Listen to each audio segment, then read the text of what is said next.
Hello, everybody, and welcome to the Level 30 Games podcast. My name is Tom. We got a full panel here today, and we're very excited to talk to you. We're going to reveal our wild card in a second, but before we do, I just want to welcome back good friends to the show. Well, good friend to the show now, Drew.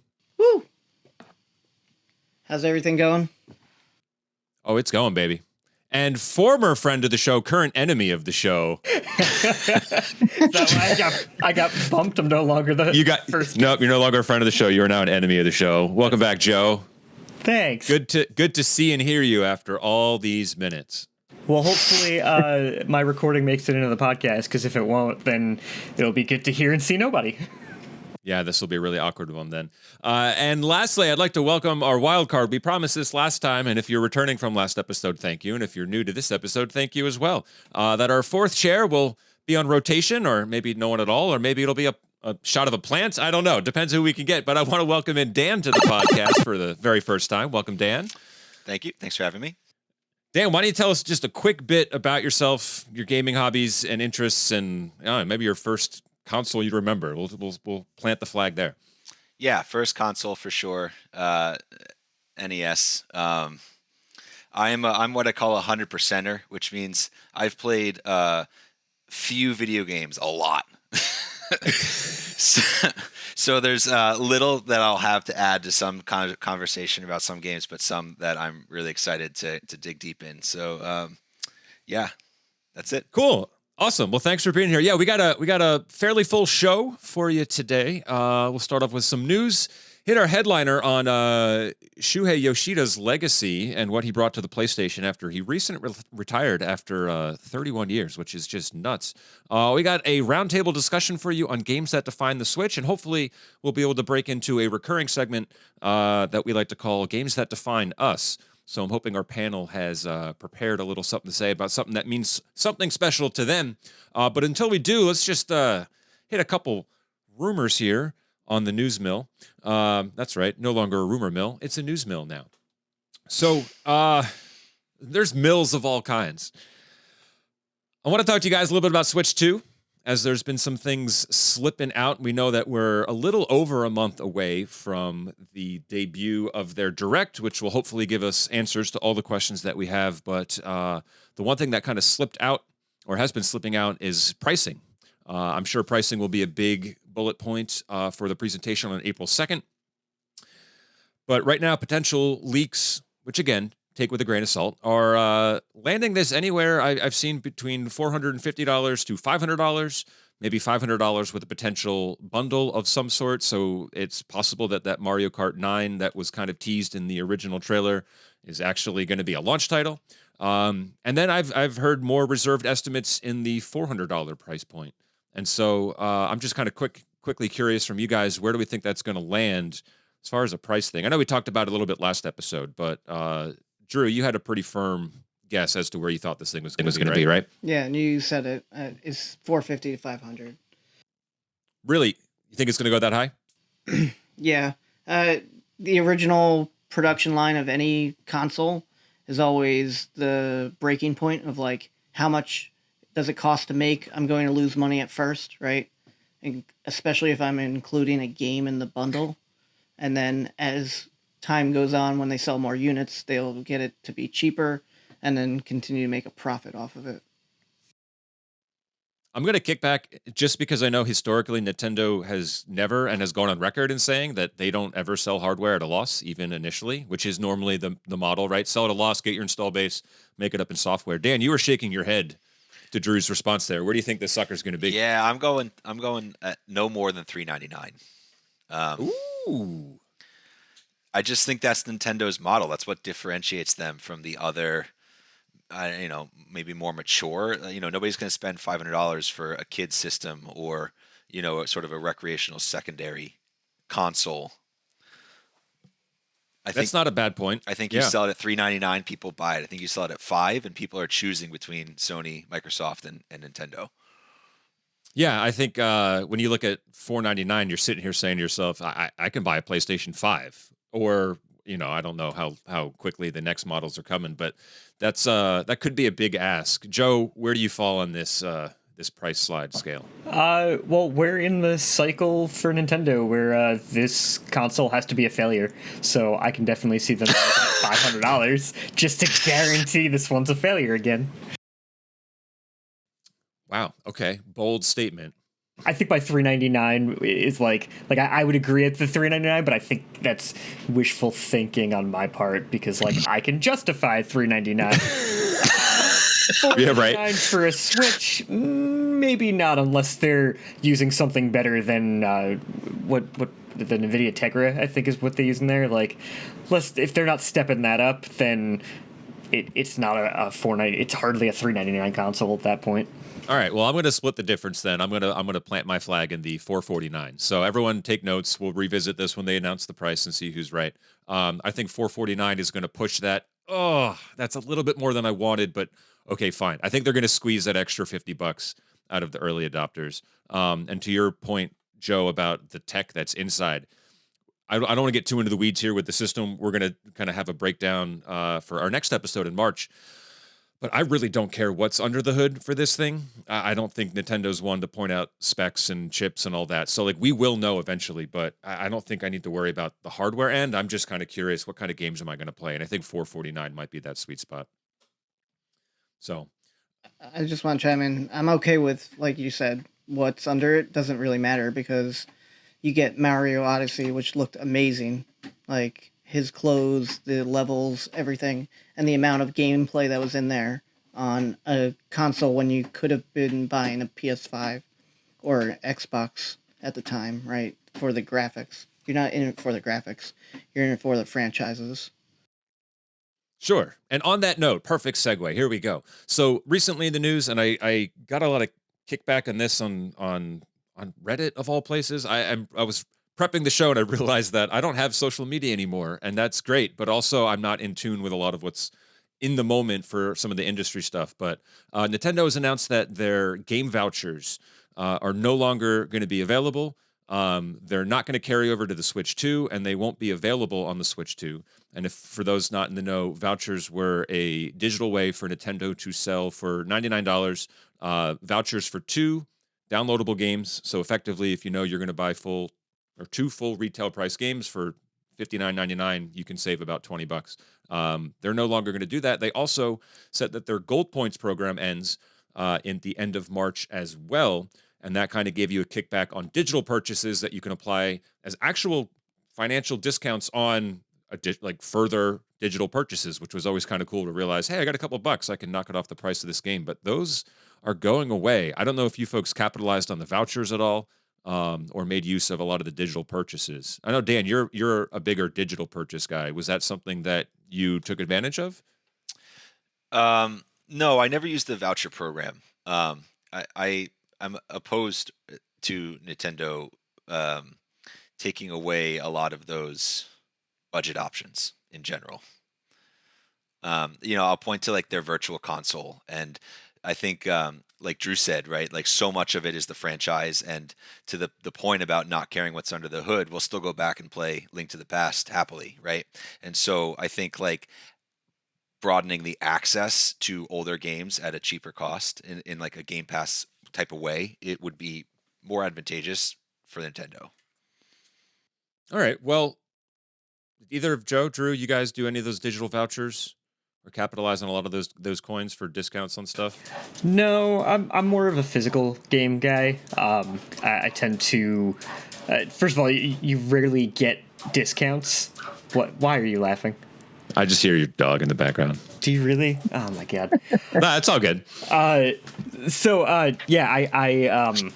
tend to buy physical games just because when I find that I'm not playing a game anymore, I usually I bulk pack them at the end of the year and donate them. You can't really do that with digital games, but you also don't really get as many discounts on digital games. You can't find them as often for the cheaper prices because Nintendo has complete control over the store. So sure, and they don't often run sales and lower prices. I mean, they often do like the themed sales, but they don't really discount a whole lot. Yeah, I haven't used the vouchers, and the gold points were just every once in a while it was like, I got a whole bunch of these building up and some of them are expiring. Let me go look. And then it was all just like wallpapers for your computer. And I was like, it's not even worth my time to scroll through these. So I never really bothered with them. I wasn't talking about the rewards. I was talking about the percentage you got back to spend towards additional games. I mean, the rewards are, I guess, nice, but I was talking more about the small discounts we got. Well, that I You know, haven't like either. 60 cents for a $60 game or something. I mean, something like that, but you buy a couple of them, you know, a couple bucks off this here and there could be a good thing. I don't personally feel like it's a huge impact to me. But the speculation here, and I'll start with Drew, is going to be our very quick yay or nay on this. Give me a yes or no and a very short reason why. But the speculation is that they're doing away with this because the price of Switch games or Switch 2 games will officially make the jump to $69.99 to be on par with Sony and Microsoft for their new release titles. Drew, yay or nay? Are Switch 2 games going to jump to $70? Yay. I mean, it's been how many generations that we've been on 60 now? It's time for them to jump. Dan, what do you think? Not happy about it, but yay. Ooh. Joseph? I agree. I think so too. All right, I'm going to be the holdout here. I'm going to say no with an asterisk, given that Nintendo has, in one instance, released a game for $69.99. Quick trivia. Does anyone remember what it was? Breath of the Wild. Not Was it quite. Tears of the Kingdom? It was Tears of the Kingdom. Yes, and they said this is we will adjust the pricing of our MSRP based on, you know, individual title needs, and I'd imagine that game, you know, from a development standpoint, pretty complex, pretty intense. So they opted to sell it for more. Certainly did impact sales that much. So I'm wondering if they will do that from time to time as well. But I think they're going to hold out a little bit longer. We may see more individual titles make that jump, but I'm going to hold out hope that they don't. So again, I'll be the lone wolf here. All right. Well, if you hold out hope and it comes out at 500, then you're on the money. It'll be 440 for the system. Yes. All right. Either way, I'm good. I like it. Cool. All right. So wait, I'd like to propose something. Instead of if we ever do yays and nays in the future, it should not be yay or nay. It should be Yahoo and All right, but I'm going to need a recording of you doing that so I can play that for the episode. We'll just constantly be that. All right, that's fine. All right, you heard it? Right from this right here. No, I can't. You cut out. So I know, it's a shame. But I'll give you like a high quality, like wave format one that I'll send to you. Yeah, we're going to book a recording studio, Capitol Records, and just be like, we need 30 seconds of your time, please. All right, well, there you go. The birth of a new segment. Thank you, Joe. That was great. But we'll. Can you give me a jump sound effect? Can you do that? I don't think so. No, I'm not even gonna try. I can feel that I can't do it. I peeked at Yahoo! Yep, and see it cut out again. All right, well, no jump sound effects there, but we will jump over to our headliner on the day. And that's a conversation on Shuhei Yoshida's legacy over at Sony, again, retiring after 31 years, which is pretty intense. Now, I'm wearing the only Sony-oriented shirt that I have for the very first time. And just to kind of run down this guy's repertoire, his discography, if you will. This guy's first two games out of the gate were the original Crash Bandicoot and Gran Turismo, which is a pretty big deal. But this guy also jumped over to the hardware end of things as well. He was recruited by Ken Kutagaru, which is commonly referred to as the father of the PlayStation, in an effort to help Sony actually make this thing.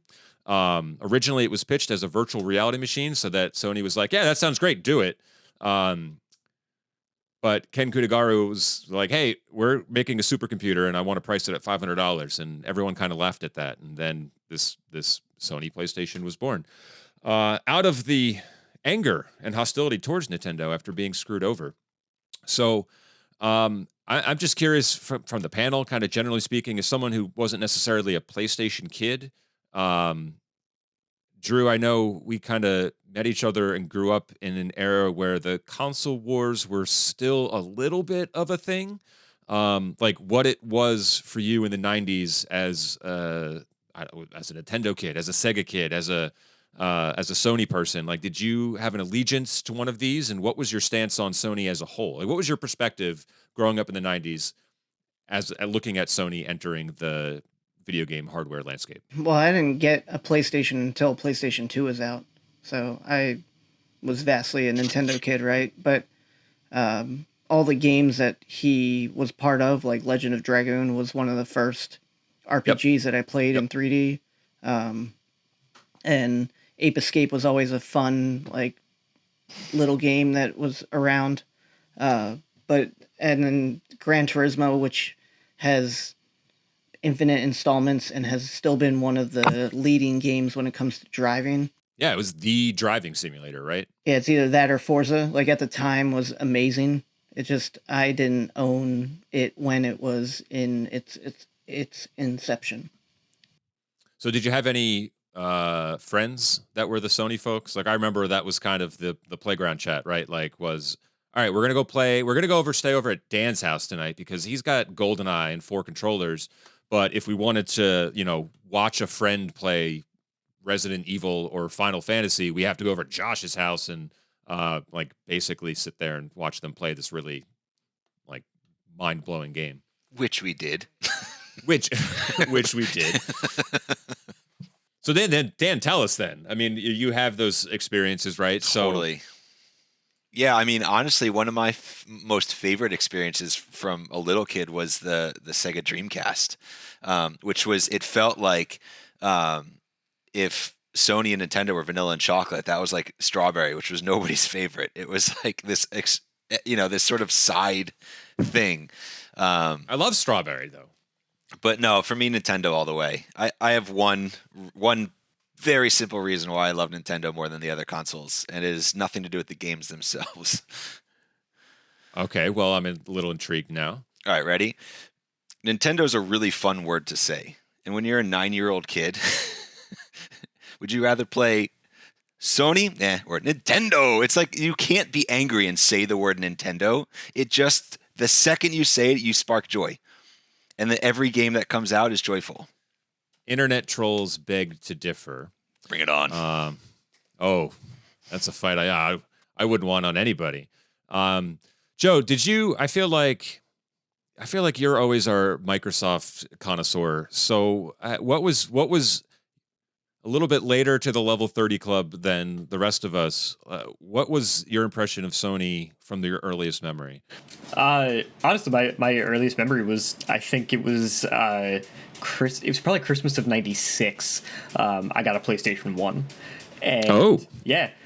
We had already had we had an NES in the house, we had an SNES in the house for years, and didn't really have much beyond that for however long it was. And then got the PS1, and it was just, I don't know, to me the PS1 was just like an awesome console. It was so perfect because you can pick up any game on PS1 and it was almost guaranteed to be a good game. Like, didn't matter what, there didn't seem to be a whole lot of like shovelware for it, so it was the cool console. It got me into so many games that like didn't exist on NES and SNES, and then I started hanging out with friends who had an N64 and was like infinitely jealous of them because they had N64s and you could play 4-player games and all this, and then realized a little bit later down the line when I got older that like the N64 it didn't really compete with the PS1. The PS1 was really like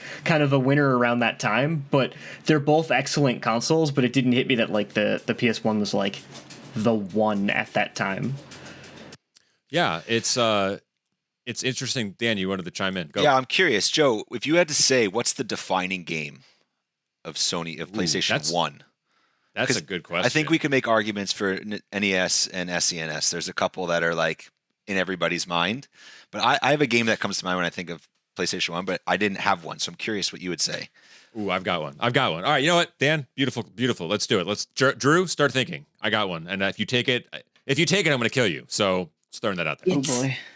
It's difficult because there are so many good games for the PS1, and when I was younger, I wasn't paying attention to like what was the popular ones or the top ones, but I don't know if I can say what the defining game is, but one of the top defining games I think is Crash Bandicoot.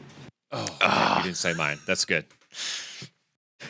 I think it's an incredibly important game that like a lot of people remember fondly, despite the fact that Crash is not like he's not as big as Sonic and not as big as Mario and all that, but like when somebody goes back and they want to play PS1, there's a good chance they're going to pick up Crash Bandicoot. Now, Mario and Sonic weren't options, but there's still a lot of other ones, and Crash just kind of wins the nostalgia factor a lot of the time. All right, well, I've got a question later about the nostalgia factor. Yeah, so Crash Bandicoot was that like spawn of the mascot generation where, all right, Sony's here.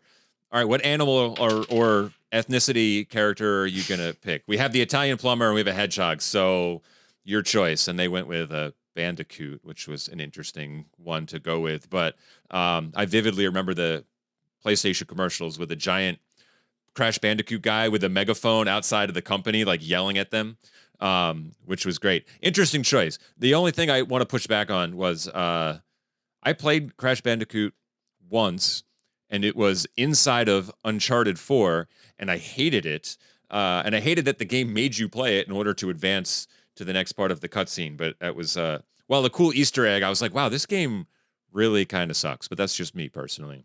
It's I don't remember that. I would say that part of it, I would like to say that part of it is because like the PS1 being an old console, controls weren't great, 3D and like depth weren't great. So the amount of times that I would like try to jump over a pit and jump right in the middle of it, because I had no idea where I was, just constantly. But I played the more recent one. I played them on Switch when they did was the Insane Trilogy. Yeah, I played those, and they still have the same problem. Yeah, no, of course they do. All right, we're going to circle back to one element, but I want to hear Dan and Drew's games real quick, and I'll go last in hopes that mine isn't taken. But Drew, what do you got for us? Skip me to Dan first. Oh, dang it. Okay, Dan? I'm going to say Tony Hawk. And would not have expected that, but okay. That was one, and I think it was emblematic. I think it represented the difference between Nintendo and Sony, which was like Sony was adolescence, it was teenage years, it was a little bit more mature. Nintendo was like bright, colorful kid, and had licensed music from like real artists. Yeah, right, and real people in it.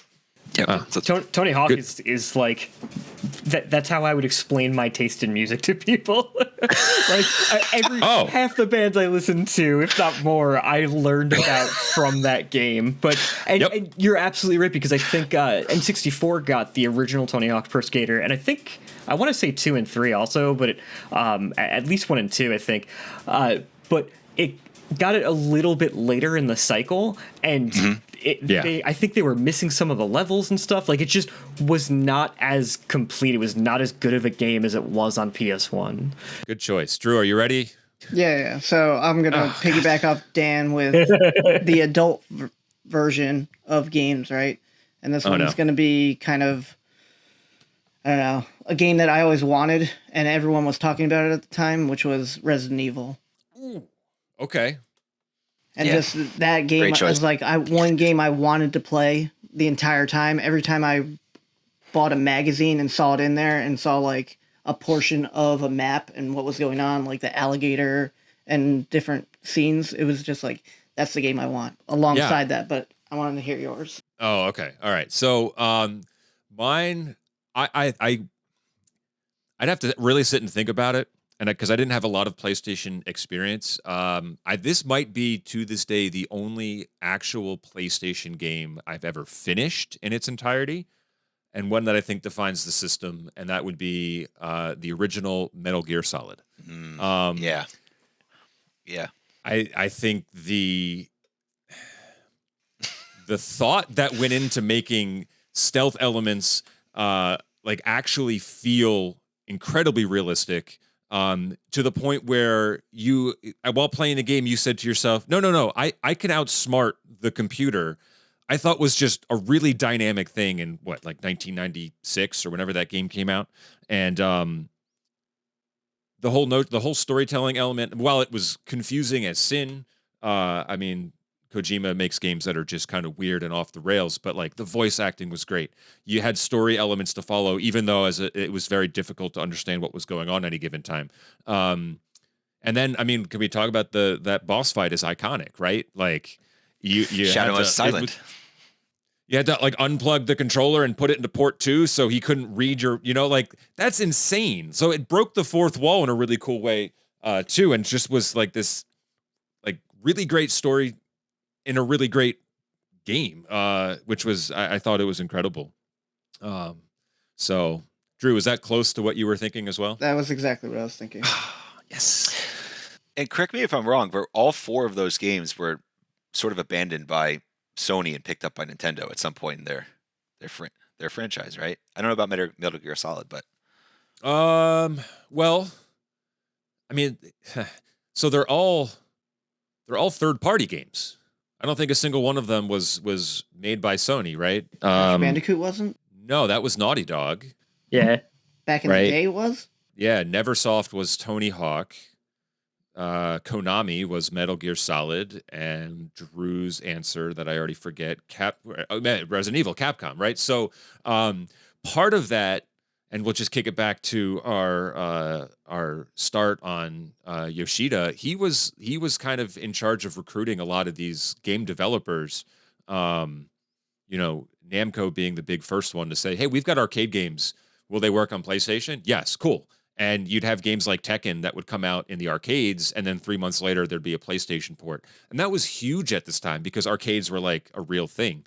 So it driving people to say, I can play this arcade game at home, outside of the failed, Atari Pac-Man, was like legitimately like a side-by-side comparison. You'd be like, no, that's pretty spot on, which is really, really cool. And so he did great things for Sony, and while he's still, I think, a consultant, we wish him the best in his retirement. So, good choice. Hey, real quick, if you can pick it all over again, you were a kid in 1995. Your parents make a ton of money because that's what it takes to own all these systems. But if you can only pick one, if you had to do it over again, which would you choose? Oh, boy. I would stay with Nintendo. I just would. I think my love for Mario and Zelda and all that would supersede any of the more adult-oriented stuff. And what I was going to ask originally, since Joe was a bigger PlayStation guy, I don't know if you've gone back to play any of those PS1 games. I don't feel like they hold up really well. I mean, go back and play Twisted Metal and tell me, like, wow, this is not a steaming pile of dog shit, because it looks and feels like that. And Sony learned, but that original controller was awful. That D-pad sucked. Right? No analog stick. So like, yeah, all right. So good luck playing Ridge Racer with a four directional pad, right? Like, it just was not good. Yeah. It was rough to play a lot of games, and driving games don't work well on a D-pad. They don't work well on a keyboard. Like, you need either a driving wheel or you need a thumbstick for it. Analog stick, yeah. Yeah, some of them, a lot of them don't hold up, but honestly, a lot of older games in general, for many reasons, don't hold up, mostly like quality of life things, but... Oh, sure, yeah. Some of them are still fun. I was actually, I was playing with an emulator like a week ago, just like testing out what would work on my laptop, and ended up spending an hour in Team Buddies, which was a PS1 game. Any of you guys ever play that? No, that... God... I saw it at... Sounds like a porno from the 70s. It sounds like... So, no, I saw it. It was one of those games that I saw, like, on a shelf in Sam's Club with my parents when I was... I had, like, 9-10 years old or something, and my mom bought it for me, and it ended up being just such a fun game. It's a shooting game. It's like a team-based shooting game. You play as a bunch of like little pill-shaped guys, and you stack blocks onto a pad, and then you break the blocks, and depending on how you have them stacked, you get a different weapon or a different you can create more buddies, and you just have to like fight the other teams to capture their base. But it is a really fun game. Joe, did you not have a lot of friends and you needed to make buddies in a video game? Is that what this is really all about? I didn't realize this turned into therapy. Okay, so Joe's officially planted his Sony flag. Drew, Dan? I'd have to stick with Nintendo. Like, as much as I wanted a Sega Dreamcast to play like Jet Set Radio and Choo Choo Rocket, the greatest game ever made. You took my response. wanted Sony with Castlevania Symphony of the Night and Resident Evil and Metal Gear. I just, like, I don't know. I loved how terrible the analog stick C buttons on that awkward N64 controller were, and The Trident. infinite hours of inviting people over to play GoldenEye. So, like, I would stick with Nintendo. Yes. Yeah, I'd stay with Nintendo, and mostly because the franchises are so massive that it gave you some leeway to step into some more obscure or sort of fringe games. And so when we get to a conversation later about maybe what franchises would we revive, I think Nintendo actually holds a lot of like depth to pull from that wasn't just Mario, Zelda, Donkey Kong. So I'd say Nintendo. Cool. And thank you for referencing a segment that we cut prior to the show starting. So we'll save that one for a rainy day. But we are going to talk a little bit about some Nintendo stuff here. There was an article that came out on Nintendo Life, and I want to give credit to the author. Gavin Lane did an article back in January titled "The Games That Define the Switch," and he listed 8 games that he felt, for one reason or another, lended itself to saying this is what the system can do and is all about and why it will be remembered. And so I wanted to do a little roundtable discussion with you, a pseudo game, if we want to call it that. I'm going to run down the list of games that he had listed that he thought defined the Switch. What I would like to do is we're going to go around the horn, and each one of us is going to champion one game on this list and give us a reason as to why they feel, yes, this is absolutely deserved of being a spot on this list of 8 games that define the Switch. But then you're going to replace one game. So out of all the remaining games, you can take one and say, yeah, I don't think this fits. I'm going to replace it with something else. This is what it is, and here's why. So the only rule that the rest of us are going to follow, and this is why order matters, is that we can only replace the game once. So we're going to try and avoid any sort of repeats here. To clarify, this is not like our favorite or personal preference. It's not necessarily, no. Okay. All right. It's just something that you feel even, hey, I didn't play this, but I feel like it would make this list, as long as you can give a compelling argument. And since Joe probably deleted the list, as I see he's in the other doc here, I know we're blaming Joe for a lot of stuff today. And I do remember the list. So it was Drew, Dan, myself, and then Joe. So we're going to go in that order, which means, Joe, you got probably the hardest job because we're going to have replaced almost half the list. So the Gavin Lane article, 8 games that define the Switch, he has listed Breath of the Wild, Hollow Knight, Animal Crossing New Horizons, Hades, Fortnite, Pokemon Scarlet and Violet, The Witcher 3, and Mario Kart 8 as the games that have defined the Switch. So we're going to go to Drew first, and then Dan, myself, and then Joe. Drew, what game are you going to champion as an absolutely must be on this list? What are you going to take off and replace it with? Oh, I get to do both. I get to champion and remove first. It's not everyone's going to... Oh, all right. Well... All right, then I'm going to champion Hollow Knight because, I'm a Metroidvania nut, and the depth of that game is extremely deep when it comes to what's going on, and the anticipation for Silk Song is just palpable by everyone. Right? We can't wait for it to be on Switch too. So I'm championing. I mean, I'm good, but that's fine. I am going to. Oh, I actually have to have a replacement for the one I'm going to remove. Yep. Oh, boy. I'm removing The Witcher 3. It was an older game that came out on other systems and has been, 15 years old? And I don't think a game that is that old should be a defining one for a system. So I'm going to replace it and put in... oh boy. Oh, good Lord. I gotta think of a replacement. Why'd you make me go first? I didn't. The random list generator I found on YouTube did. What are we in the classroom? We spinning Yep. the wheel. No, I wasn't waiting for that. Can't think of anything off the top of my head. I'm just gonna say. Didn't we talk about Paper Mario, the Origami King? I feel like that was very memorable. As much as I said I didn't enjoy it, I think that's more defining than Witcher 3. Oh, wait, no. Take that back. Do Odyssey. Oh, my God. Odyssey. Damn.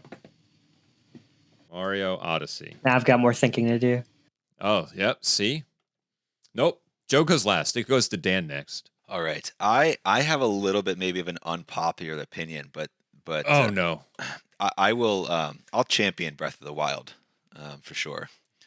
I don't think it's an unpopular opinion. No. But the one I'm actually gonna to replace is Mario Kart 8.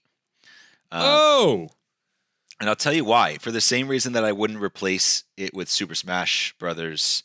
I don't know that game and that system was like the peak of that game in terms of introducing it and its popularity.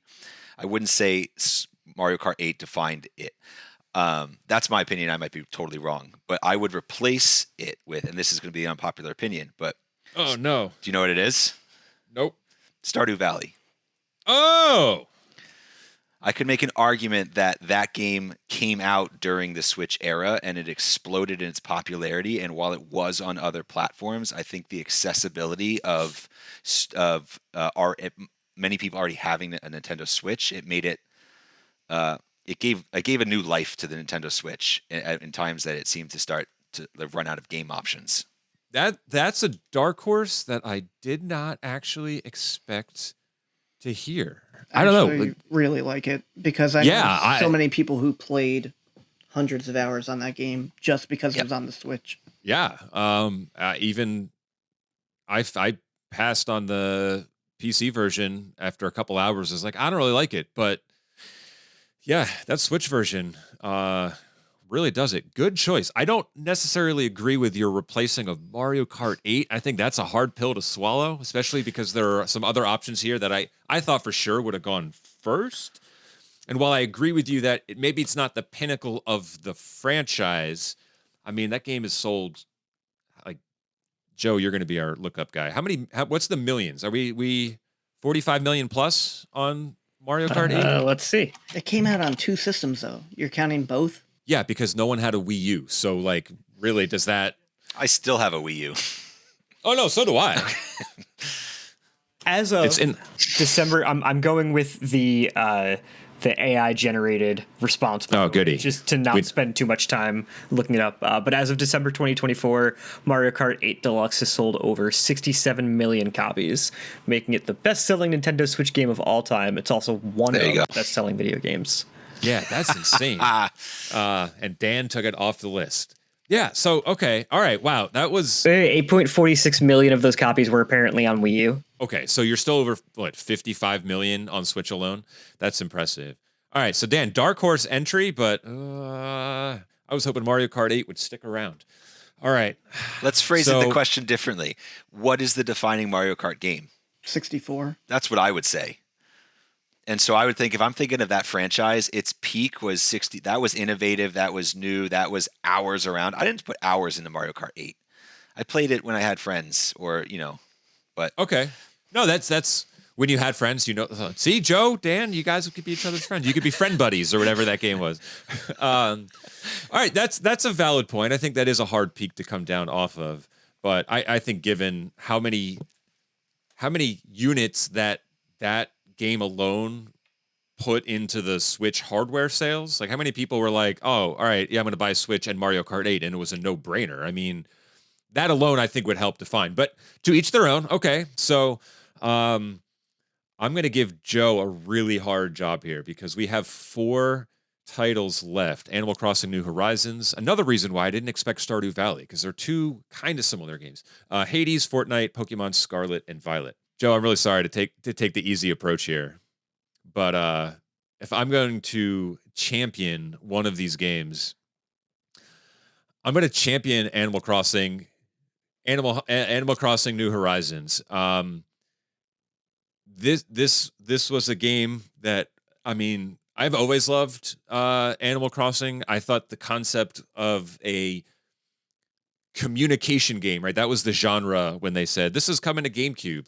I thought was just really cool, and have kind of fell in love. And I played every version since, with the exception of the Wii one. I think that was the only one I have not played. But I mean, put several hundred hours into Animal Crossing. It came out at the absolute right time for the franchise to just explode in popularity, right? It came out March 2020, the same release week as COVID, and really never kind of slowed down. It's just a shame that Nintendo said, hey, we're kind of done supporting this game. I think otherwise it would have had legs out the wazoo, but maybe they got another iteration in mind, and we can look forward to that on the Switch too.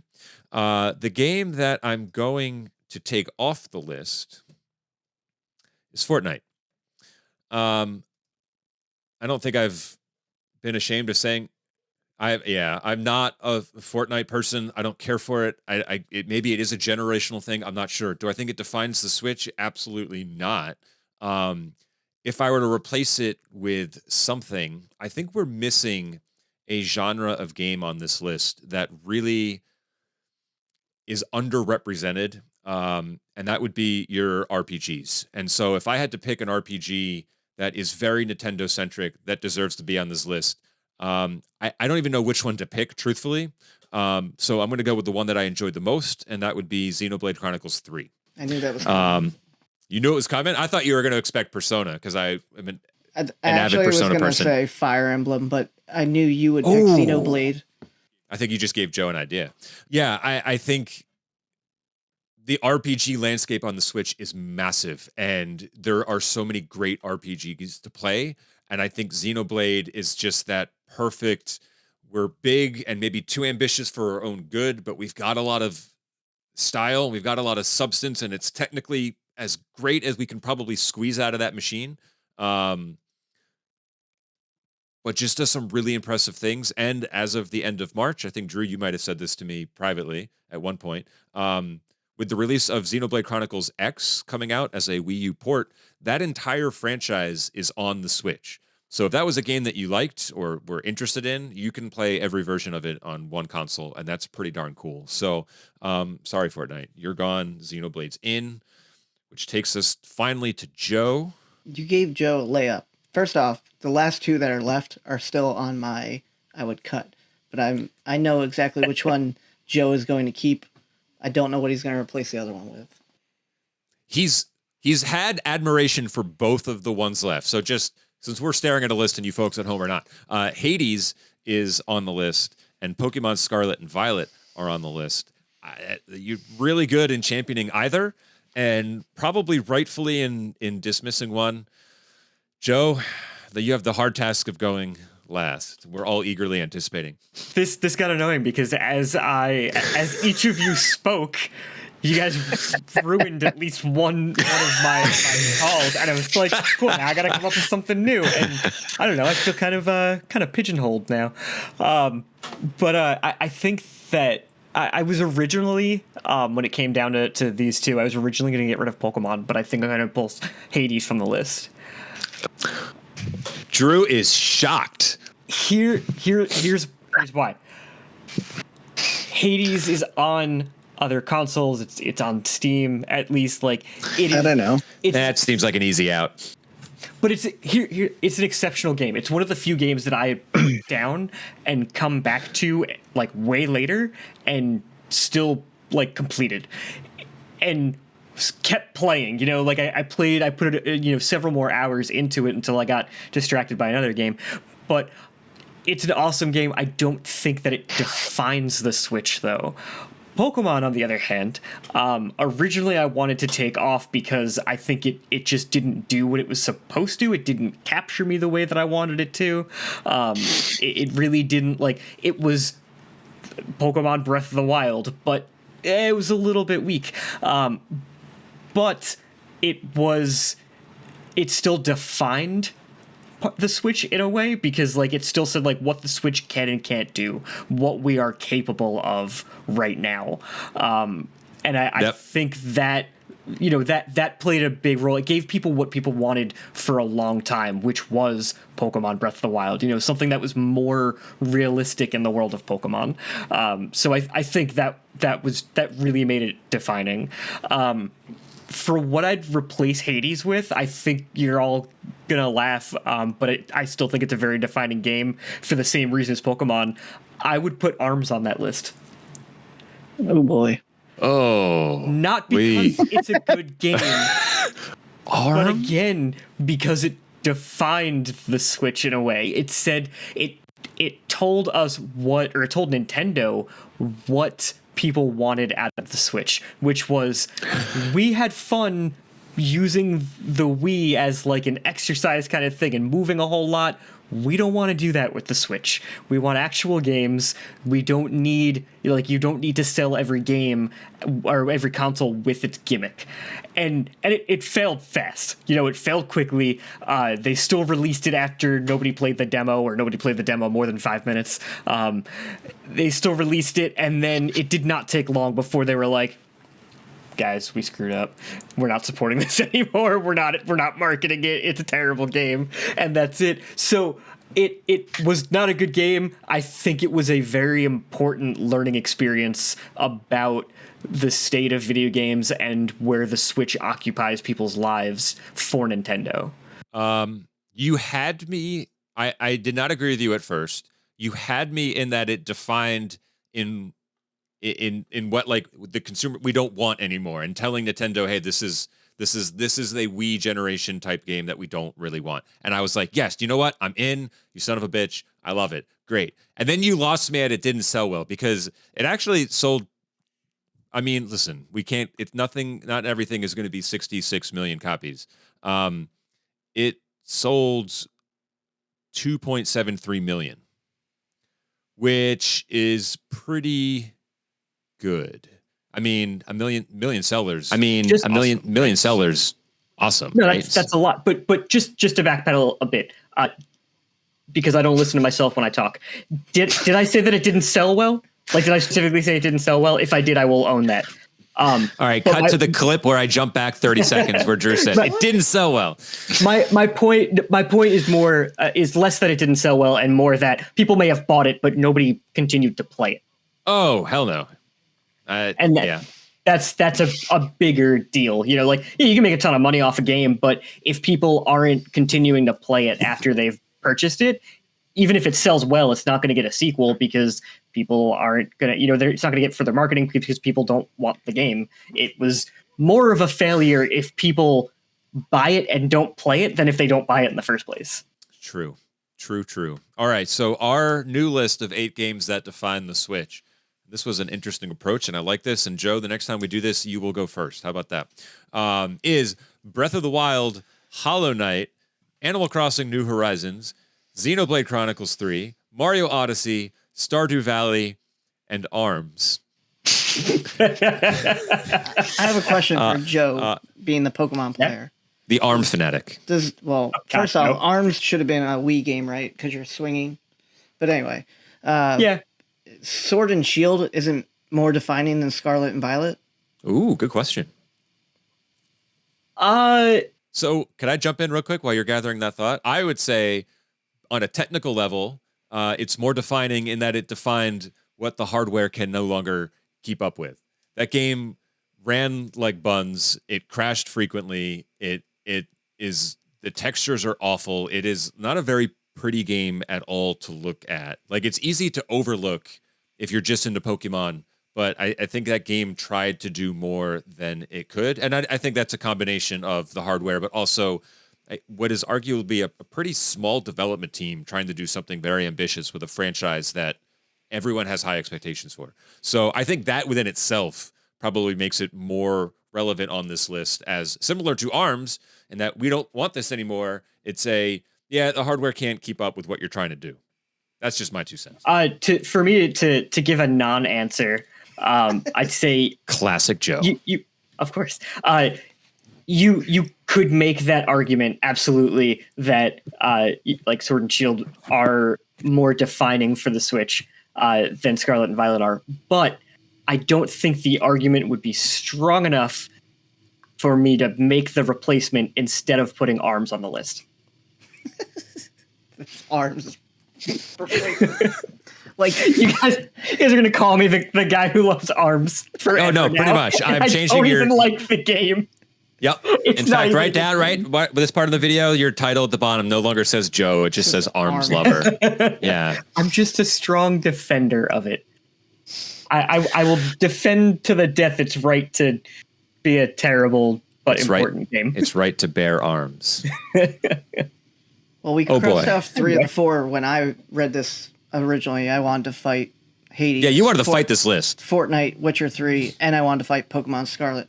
Actually would replace Hades with like Dead Cells because it came out on both Steam and Switch, but the controls were just like so fine and so perfect on the Switch that it felt much better than Hades as a thing that defined it. Just play it on the Steam Deck then. Would anybody make an argument for Splatoon? Oh, Kevin would have. Yeah, Kevin couldn't stop playing Splatoon long enough to argue for it, though. That's the argument. I wonder if Kevin realizes how much he's referenced in our episodes so that he's never on. See, now I've got list remorse in which, yes, Splatoon should be on this list. You can Too bad replace Mario it's Odyssey incomplete. with Splatoon. No, Odyssey's definitely. I mean, that was the release game, right? That Odyssey came out October of the. It's the only true 3D Mario platformer we've gotten since 2017. So, have there been other platformers? Sure. By virtue of it being the only Mario-related one, it definitely gave me 64 feel when I played Odyssey, like the joy of Mario again. Because I wasn't a big fan of the 3D Land, or what was the one before that? The new Super Mario Brothers series. Oh, Wonder? You're talking about Wonder? No, Wonder was after. Wonder was a 2D side scroller. 3D World was the Wii U game that was brought over with Bowser's Fury. You talking about that one? Yeah. I thought that had good level design, but not the same as a true 3D Mario game. So here's the thing. I'll push back on that, even say diminishing returns on Splatoon for me. I mean, it really is more of the same each and every time. So, like, you look at my play log for Splatoon and then Splatoon 2 and Splatoon 3, and it just gets smaller and smaller and smaller. Like Splatoon 3, 5 hours. And I'm like, I've done this before. So does it define? I don't know. Is it the best version of that game? Probably. I mean, you still have to deal with Nintendo's network, but that's a tough call. I mean, it certainly would be one of the games that defined the Wii U as like one of the only original IPs that came out for that system. I don't know. That's a good point, though. Dan, I mean, what do you think? Does it deserve to be on the list? More than ARMS. I mean, no. I would agree with that, but that's okay. That's why.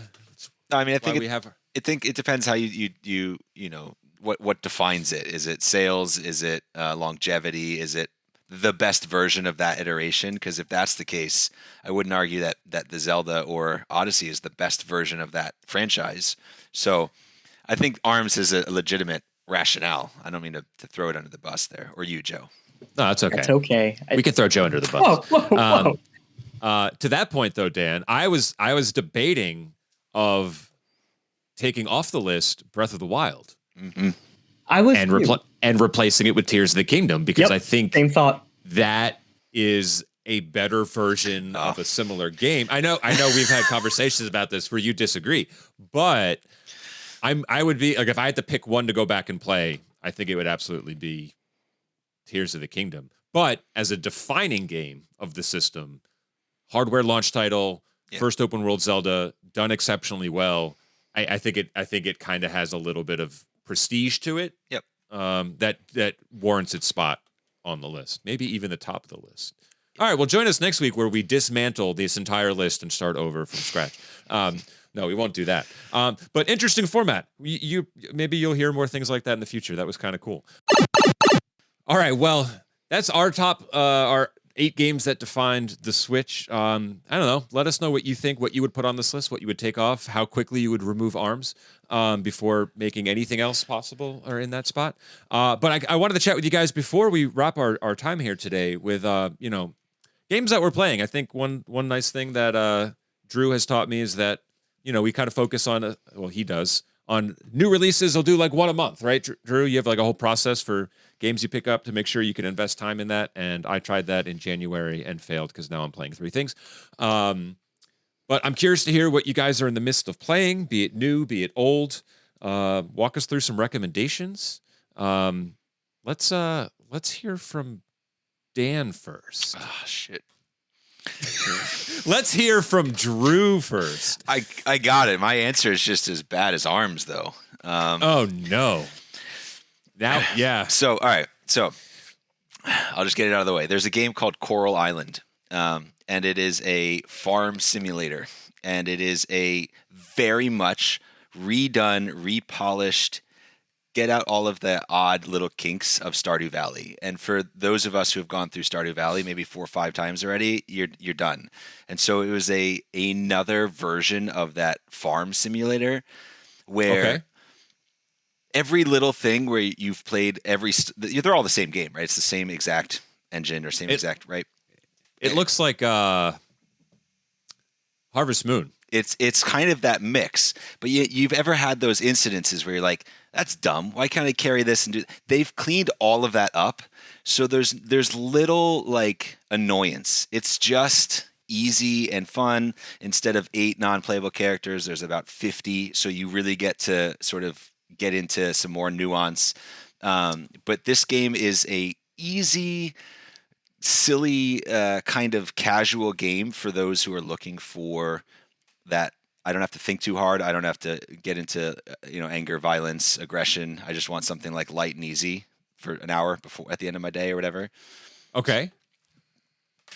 So let me ask you this: Does the game end, like, or is it one of those like you can play infinitely?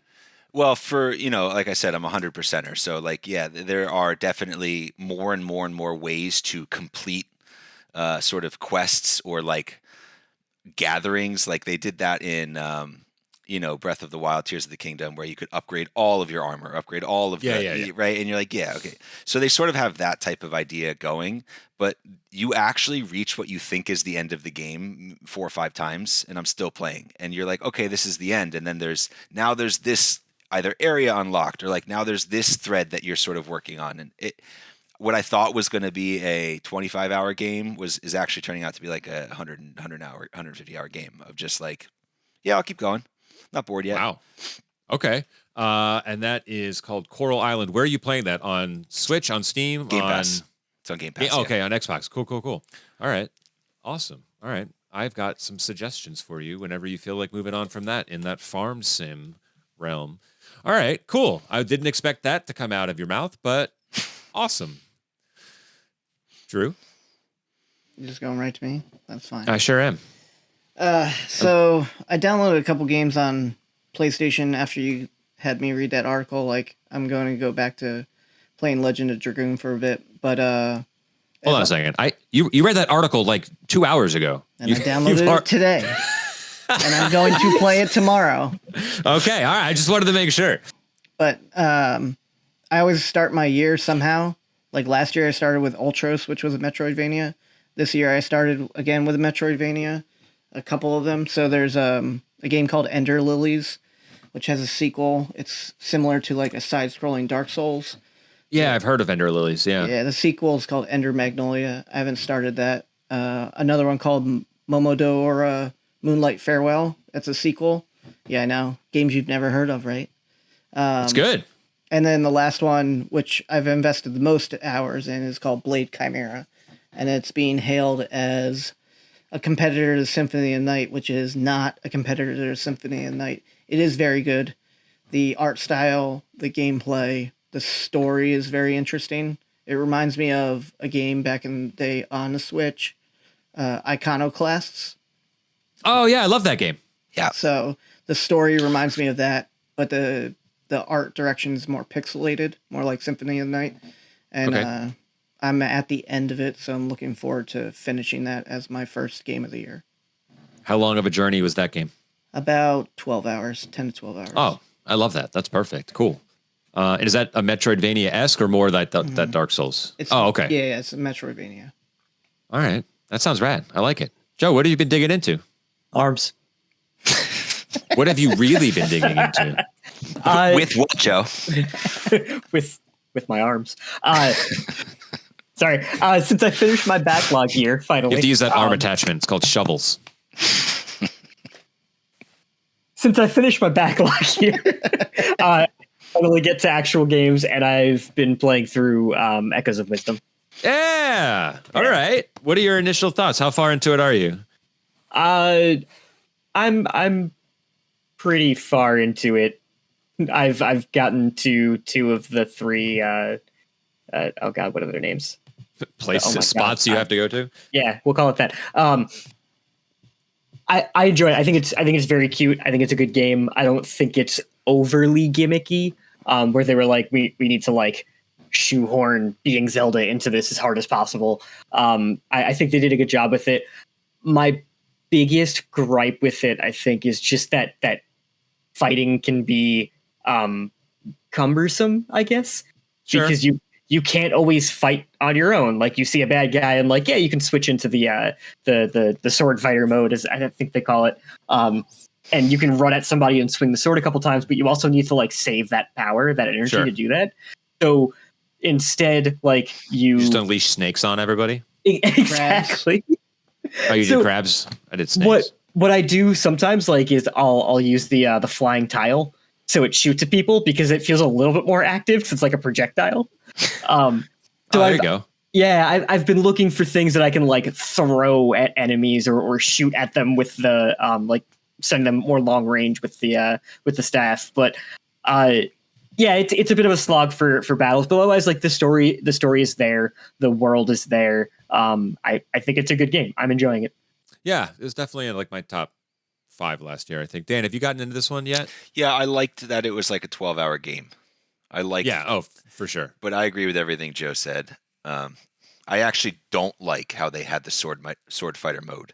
I feel like that cheapened Zelda a little bit. Yeah, and I get it for gameplay. Like it is annoying not to be able to fight, but if your whole point is that you get to play with this other cool, powerful character, and at her best she has to transform back into Link, it's like I get that. I agree that it does kind of it cheapens it a bit. I wonder if like if it wasn't originally part of the plan, and maybe they went through like some sort of playtesting early on, and people were like, sometimes fighting is really slow, and they're like, here's a quick solution. Let her turn back into Link. Yeah, I think there were some boss battles where I was like, okay, I know how I'm supposed to stun you using this one thing that I like, this echo that I have, but like getting it to time correctly wasn't always easy. So like sometimes I was just going through, all right, I'm going to wait for this attack animation to go to its next one, and then I have to do this thing, and it has to like that snake has to travel at the right spot, otherwise I can see that. And Dan, you're right. I think it does undermine Zelda as a character to say, yeah, at her best, she still needs Shadow Link to come in there and swing a sword. Good call on that. All right.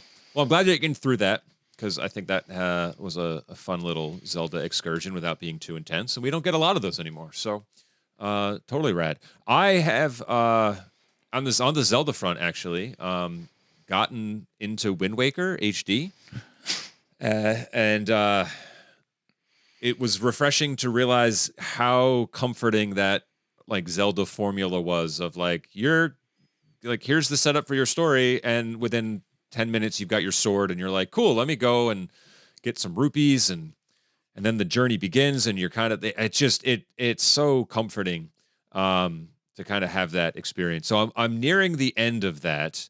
I'm playing it on the Steam Deck. So suck it, Drew. And would recommend that to anyone who hasn't. I'm in that weird spot where like, we got a Nintendo Direct coming up. If they announce this as a port, I'm going to be like, I jumped too soon. But maybe it saves me $60. No, they might do it. Twilight. It's They're gonna Twilight. use Twilight.